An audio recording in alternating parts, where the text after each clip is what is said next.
Pemirsa, kapan Pansel Capim KPK mulai bekerja dan apa saja kriteria calon pimpinan KPK serta pekerjaan rumah pimpinan KPK yang akan terpilih nanti? Sudah hadir di studio Ketua Pansel Capim KPK 2019 Ibu Yenti Ganassi dan peneliti Indonesia Corruption Watch Lola Esther. Selamat sore menjelang malam ya Bu Yenti dan juga Mbak Lola. Kita ke Bu Yenti dulu nih. Baru saja dipilih sebagai ketua sekaligus anggota dari Pansel Capim KPK. Sebetulnya kapan akan segera mulai bekerja Pansel Capim KPK ini? Gini Mbak ya, kita baru, karena gini suratnya sudah ditandatangani Presiden dan kemudian sudah dirilis dan media sudah tahu semua. Ya. Tapi kami sendiri sebenarnya belum terima. Surat itu nanti baru Senin jam 3 baru kita diundang ke Seknek untuk diterima. Jadi kalau ditanyakan kapan mau bekerja, kalau menurut undang-undangnya ya bekerja pada saat peraturan itu perundang-undangan ya SK itu diterbitkan. Tapi kita tentu belum.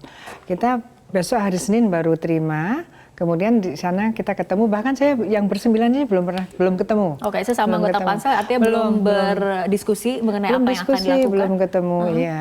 Cuman kan media ini maksa datang. Tapi hari Senin nanti akan bertemu dengan Presiden dan mendapatkan arahan atau seperti apa, Bu Yenti? Kalau undangannya baru terima SK saja. Kalau yang lalu memang demikian, yang 2014 ya. Jadi kemudian setelah itu ada pertemuan dengan Presiden, karena kan kita tuh sebetulnya kan calon komisioner itu kan yang milih DPR, tapi DPR itu menerimanya dari Presiden.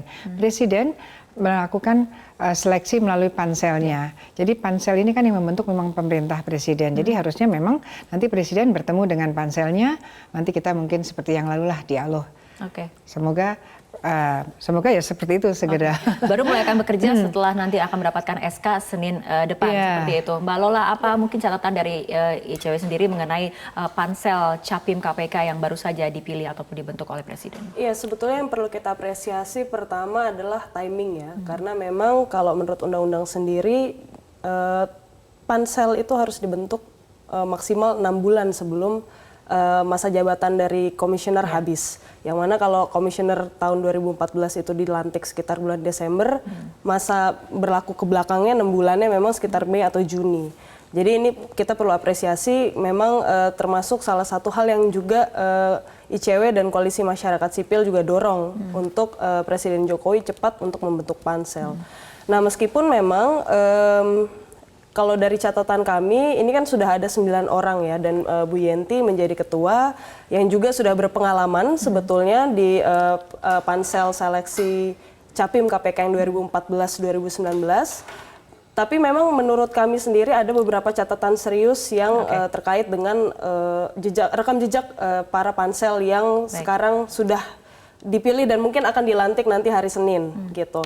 Meskipun kalau misalnya mau dirangkum, catatan seperti apa yang Anda maksudnya? Jadi pertama begini, yang harus dilakukan menurut kami sebelum akhirnya menetapkan pansel-pansel yang akan melaksanakan seleksi nanti untuk calon komisioner adalah melakukan evaluasi terhadap pansel yang tahun 2014-2019 gitu. Karena kalau menurut pandangan kami ada banyak sekali catatan yang terkait dengan kinerja KPK sepanjang kepemimpinan Agus Raharjo CS. Pada minggu lalu ICW dan juga Transparency International Indonesia sudah mengeluarkan serangkaian catatan yang memang menurut kami itu harusnya jadi bahan untuk mempertimbangkan orang macam apa pertama yang bisa dipilih atau ditetapkan sebagai pansel calon pimpinan KPK. Sebelum karena kita pansel nantinya berhubungan dengan bagaimana kriteria pemimpin KPK nanti yang akan dipilih seperti itu. Nah, ini menjadi tanggung jawab besar bagi pansel Capim KPK untuk memang memilih orang-orang yang berintegritas, kredibel seperti itu dari pimpinan KPK itu sendiri, Bu Yenti. Ya, tapi gini Mbak Lola, perlu juga difahami ya bahwa kita kan memilih waktu kita memang 6 bulan dengan berbagai tahapan-tahapan ya. Tetapi kadang-kadang ternyata ada juga yang berubah gitu kan.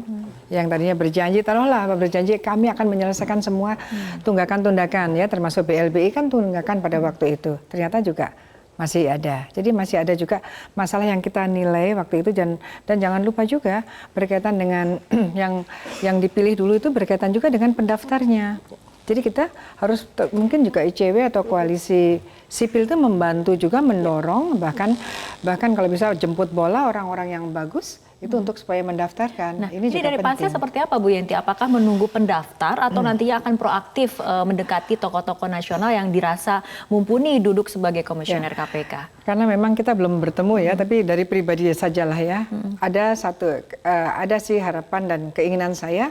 Tentu kita tidak cukup hanya pendaftaran kita umumkan, tetapi juga mungkin jemput bola juga penting kita lakukan ya. Kita lakukan siapa-siapa yang memang kita pikir itu bagus untuk jadi komisioner, kita mungkin akan kalau saya akan mengusulkan untuk dilakukan. Tapi nanti kan keputusannya di teman-teman ya, kita bersama-sama begitu. Jadi supaya kita betul-betul mendapatkan yang mendaftar saja, kita mendapatkan orang-orang yang bagus gitu, yang mendaftar. Ini juga penting. Jadi tahapan itu bukan saja begitu udah daftar, tapi yang daftar pun kita harus dorong yang bagus-bagus mendaftar. Betapa bahayanya kalau kita kekurangan orang bagus yang mendaftar, itu juga perlu difikirkan. Nah, tapi menurut dari ICW sendiri, sebetulnya dengan melihat masalah korupsi yang ada saat ini, tantangan pemberantasan korupsi yang ada saat ini, kriteria seperti apa pimpinan KPK yang dibutuhkan untuk periode 2019-2023? Ya, sebetulnya kalau berkaca dari yang sudah berjalan ya, ini kan KPK sudah dari 2003 gitu ya sampai sekarang itu sudah remaja sebetulnya, dan sudah saatnya sebagai sebuah lembaga itu semakin konsisten dan semakin ajak gitu. Nah, kalau kita berkaca dari paling tidak 2014-2019 ada beberapa catatan yang kami temukan. Pertama terkait penindakan. Bidang penindakan itu KPK sepanjang 2014-2019 sudah menangani sekitar 313 perkara.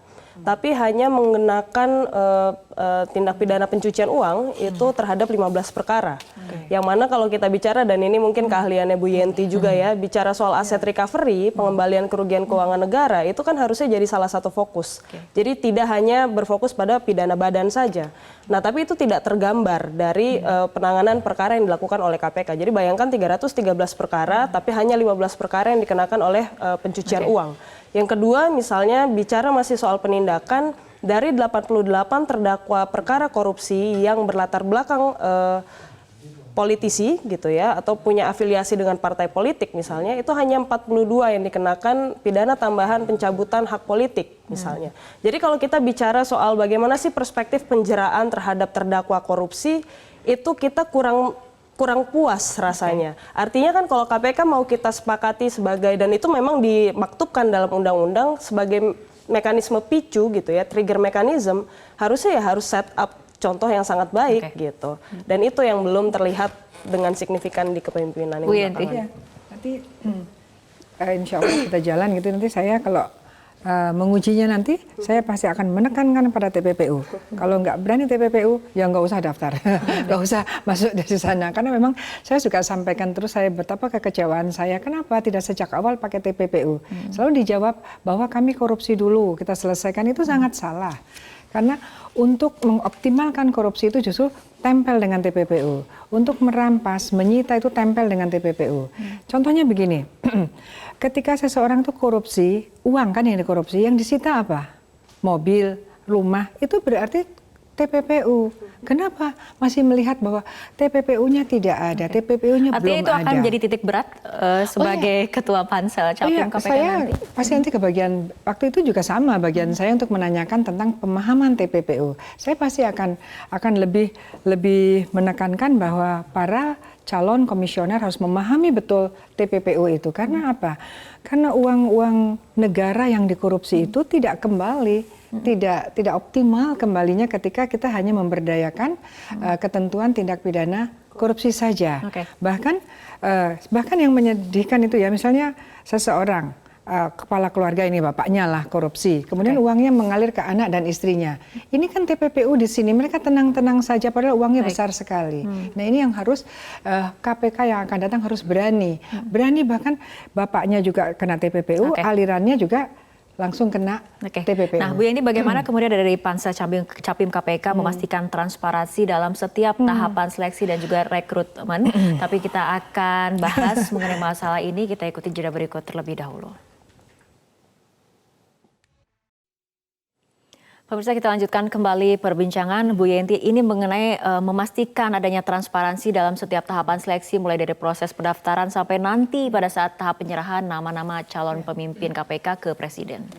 Jadi meskipun kita pansel belum bekerja ya, belum bertemu bahkan, tetapi undang-undang sendiri sudah mengatur seperti itu bahwa misalnya tahapan-tahapan disampaikan ke masyarakat, kan sudah ada pendaftaran disampaikan, pendaftaran 14 hari kerja dan sebagainya. Saya kira kemudian kita juga bisa bikin tabulasi, artinya kita bikin website yang untuk ada masukan-masukan kita tetap bikin karena itu adalah amanat undang-undang, sehingga tidak adalah yang harus dikhawatirkan tentang transparansi kita. Jadi semua tahapan saya kira siapapun panselnya pasti akan ikuti itu agar transparansi itu memang terjaga betul. Artinya gini, tapi memang ada yang hal-hal tertentu memang kita tidak bisa, misalnya hasil tes tentang kejiwaan itu tentu kita hanya pansel saja dan itu pasti harus dipahami, itu tidak mungkin kita buka kepada masyarakat. Tapi yang lain-lain bahwa kita akan ada tahapan administrasi, kemudian tahapan kita nanti bikin paper, ada tahapan bikin paper di tempat gitu ya. Nanti kita juga yang menilai juga di luar, biasanya juga bisa sebagian dari luar pansel. Artinya nanti akan terbuka untuk umum seperti itu? Oh iya, terbuka untuk umum, pada umumnya seperti itu pasti dilakukan karena pansel juga banyak dan itu sudah ada SOP-nya lah, sudah ada tahapan-tahapannya. Jadi jangan terlalu khawatir tentang itu. Oke, Mbak Lola? Ya, sebetulnya kalau dari mekanisme kita sepakat lah, ini kan bukan kali pertama juga satu Bu Yenti menjadi pansel Capim KPK, dan juga memang mekanisme untuk seleksi pimpinan KPK sendiri nggak berubah jauh sebetulnya dari masa ke masa. Jadi pasti tadi ada seleksi administrasi, kemudian paper gitu ya, baru nanti setahap sebelum fit and proper atau diserahkan namanya ke Presiden lalu ke DPR itu kan ada wawancara, yang mana sebetulnya publik memang juga bisa memantau secara langsung. Nah, mengenai komposisi Capim KPK sendiri, apakah kemudian memang harus ada yang datang dari polisi, kejaksaan, kalangan praktis, memang harus seperti itu atau bagaimana menurut catatan dari ICW komposisi Capim KPK yang ideal? Ya, kami memahami bahwa karena KPK ini kan kita lihat aja apa sih fungsinya kalau menurut undang-undang gitu ya. KPK satu punya fungsi penindakan, punya fungsi pencegahan, punya monitoring, punya koordinasi, punya supervisi. Nah, kalau dari penindakan sudah barang tentu kita berharap ada orang calon pimpinan KPK nanti yang punya pemahaman mendalam terkait dengan proses beracara, terutama yang berkaitan dengan acara pidana gitu ya. Karena itu pasti akan sangat berkaitan dengan penindakan perkara yang ada di KPK. Lalu bicara soal pencegahan, juga bicara soal koordinasi, supervisi dan monitoring, itu kan juga mengharuskan adanya kemampuan lain. Jadi bukan cuma soal kemampuan hukum, tapi juga bagaimana kemudian seseorang itu punya kemampuan misal manajerial, organisasionalnya seperti apa gitu ya, kemampuan untuk mengorganisir, mendinamisasi kondisi internal di KPK sendiri, misalnya itu juga harus jadi hal yang jadi pertimbangan gitu untuk dimiliki oleh seorang calon pimpinan KPK. Nah, ini menarik, kemampuan manajerial, bagaimana kemudian bisa membuat suasana internal juga kemudian bisa harmonis seperti itu, karena belakangan kita mendengar ada kondisi internal KPK di mana hubungannya kurang harmonis antara pimpinan dan juga wadah pegawai KPK, Bu Yenti. Ya, itu nanti kan kita pilih 5 ya, kita pilih 10 nantinya ya, 10 karena kita serahkan kepada Presiden, nanti kemudian Presiden menyerahkan kepada DPR memilih 5. Apapun DPR akan memilih yang kita sodorkan lah 10 itu. Artinya kita akan melihat nanti dari 10 itu kan nanti ada ya, misalnya tadi memang ini kan fungsi penindakan dan pencegahan dan fungsi-fungsi yang lain ya, berkaitan dengan kemampuan manajerial, kemudian berkaitan dengan pemahaman tentang tata kelola KPK itu sendiri gitu kan. Itu kan pasti nanti kita semoga kita mendapatkan calonnya yang bisa beragam gitu ya. Tapi saya sebagai orang dari pidana, saya berpikir bahwa walaupun dikatakan bahwa tidak harus ada jaksa dan polisi misalnya, tidak harus penegak hukum, tapi juga bukan berarti mereka dilarang kan. Nah, kalau mereka bagus ya tidak apa-apa kalau memungkinkan. Jadi untuk memahami, karena pemahaman teoritis sendiri saja itu juga belum tentu cukup gitu kan. Kemudian kita kadang-kadang memerlukan juga jam terbang, memerlukan juga bagaimana teknis yuridis. Tapi apapun ya, jangan khawatir karena kita itu akan mencari seseorang. Bukan kita berdebat sendiri, tapi kita berpikir mencari calon-calon komisioner yang bisa menangani koruptor. Jadi musuhnya itu koruptornya itu. Jadi kita jangan saling bermusuhan sendiri. Jadi kita berharap bahwa siapapun yang kita pilih itu bisa memberantas dan mencegah korupsi itu sendiri di negara ini yang IPK kita baru 38. Padahal kita capaian kita untuk indeks 50 ya. Tadinya 60 kan, ke 2025 tuh 60. Tadinya awalnya ke angka 60 tuh ya masih cukup jauh. Jadi marilah kita bersama-sama saling mendukung untuk kita mendapatkan komisioner yang baik, yang jangan lupa yang lawan kita itu adalah koruptornya. Jadi kita tidak boleh saling melawan. Oke, tapi berarti targetnya dari pansel Capim KPK ini seperti apa, Bu? Targetnya, saya belum ketemu mereka. Tapi secara umum targetnya pasti mendapatkan yang terbaik, yang profesional, yang integritas, yang berani, yang tidak akan pilih-pilih, yang menuntaskan semuanya. Jadi jangan hanya satu yang ketangkap itu saja, sementara yang lain tidak. Semuanya harus kena, mau itu dari politisi, mau itu dari pejabat tinggi, mau dari itu penegak hukum. Kalau memang dia terlibat korupsi, dia harus berani dan harus tuntas, dan uangnya harus dirampas dengan menggunakan TPPU. Pasti begitu. Baik, kita tunggu sepak terjang dari pansel Capim KPK yang baru akan bertemu dengan Presiden hari Senin depan ya. Baik, diundang di Seknek. Saya tidak tahu apakah ketemu Presiden apa tidak. Oh, oke, baik. Kita tunggu tapi bagaimana kinerja dari pansel Capim KPK memilih komisioner KPK yang memang tadi dikatakan berintegritas dan juga kredibel. Baik, terima kasih Bu Yenti dan juga Mbak Lola telah berbincang bersama kami dalam Prime Time News untuk malam hari ini.